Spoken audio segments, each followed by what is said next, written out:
fakkeenya biqiltuu kan dursu nageenya hambaan ole calankooti dirmamuu qabna sirna mootii Itoophiyaan qeerroo wayyoofte itti mandidduu marree machoofte loltuu sabaa quuqamuu feetu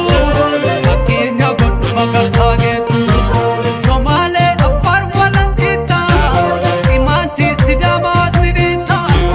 Gumuza ga'uu Oromiyaan dhiiga murtii qawwee kan uummatuu dhiiga Sifoolee ega mariin oolee si nyaatee lama walaa taate hayyuu hiite obuu miite keenya seerroo oboof keerroo dhugaa kaatu jalaan baatu gadaa raasii bukkee kaasii hayyuu hiite aduun dhiite keenya seerroo oboof keerroo dhugaa kaatu jalaan baatu gadaa raasii bukkee kaasii si nyaatee walaa taate gaddaakaa garagalchaa waaqa si nyaatee ati walaa taate hafuurii ati oduu guuree.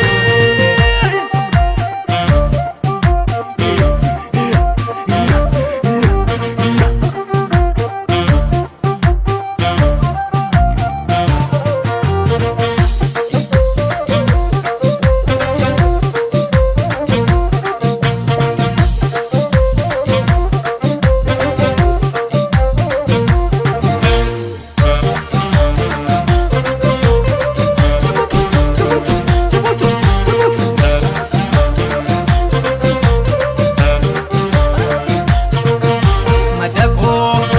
kakuu barakaanii madaqnaa wallaalle afaanii Oromoo aboo gali tooraa mahabduu alalchi tamooraa shan dandeenye akka waaqa har'a geenye abbaa jaanoo yoo dhageesse yaa volkaanoo yeroo geesse.